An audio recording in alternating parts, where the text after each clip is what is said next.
So this is a perfect day at crabbing. The sun is out, which means the weather is warm, the water's a little choppy, so we know that it's going to be a good setting for crabbing.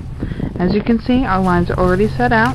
They've been tied to the dock, chicken's on the end of the string, and it's been thrown into the water, so we're ready to go. Now we just have to wait for a crab. Okay, so you can see here that the line is pulling tightly, which could mean either one, that it's a crab, or two, that it's a fish. Now you see where Mom here has pulled it up. You can see it's still tight, so most likely it's still a crab that's on the end. We won't know until we completely pull it in. Now the important thing to look here is for when you're pulling it up, you have to wait to see the chicken come to the surface or close to the surface, so that way you'll know exactly where the crab is. So that's what we're pulling in for right now, so that way we can wait to see that.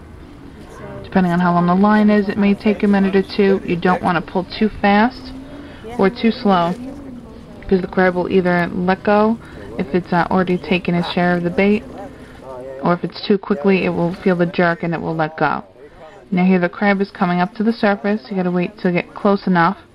Then we take the net, and then you scoop it up that way with the chicken. Oh, that's nice. As long as it's from behind, the crab won't be able to see the net, so that's why it's important to go from behind or underneath as the crab is coming up to the surface. So here we have to go ahead and measure him. He has to be 4.5 inches, or the length of a popsicle stick. That's the legal size it has to be in order to keep it. So we're just getting the stick out here. Anywhere you can put it down, as long as the claws aren't in the way. And it has to be measured from point to point. So from one side, the point's there on the right there, point to point, all the way over to the other side. That's where it has to start. So obviously he's a good size, so we would keep him and put him in the bucket with any other crabs that we've already caught, which is what's happening right now. The bucket's there, we keep it in the shade so that way they stay cool.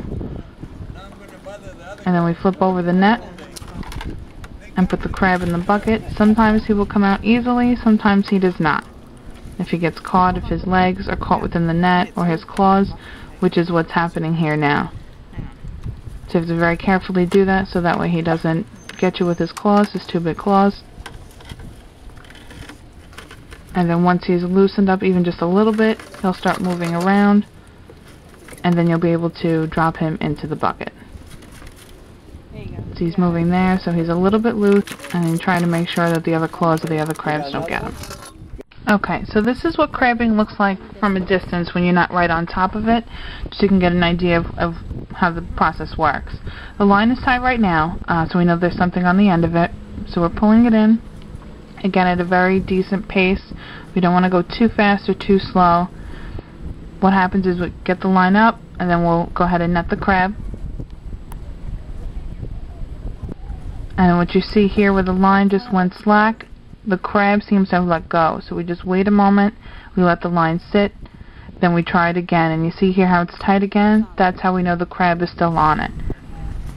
So we just wait, we keep pulling it in. We have to wait again until it gets close enough to the surface to where we can go ahead and take the net and scoop it up with that. Usually we like to back off a little bit because depending on how the sun reflects off of the net, it may see it and may let go before we can get it close enough. So we wait until it's extremely close, which unfortunately you can't see from this angle. But then you will see the net go in the water once it is close enough. And then again, sometimes we have to take the chicken out of its mouth, throw it back in, and then once again we have to measure it. We always measure just to be sure that it's in fact size. Again, watching for the claws, because they can actually come all the way underneath and get you from underneath. Once we know point to point that it's good, we go ahead and we put it into the bucket. We'll call him Henry. Henry? Bye, Henry. And then that's basically how the process is. The same thing, throwing the chicken out, waiting, visually seeing it pulling, catching the crab, and then putting it in the bucket. Being careful not to rip out its claws or legs as we're putting it in. Bye, Henry.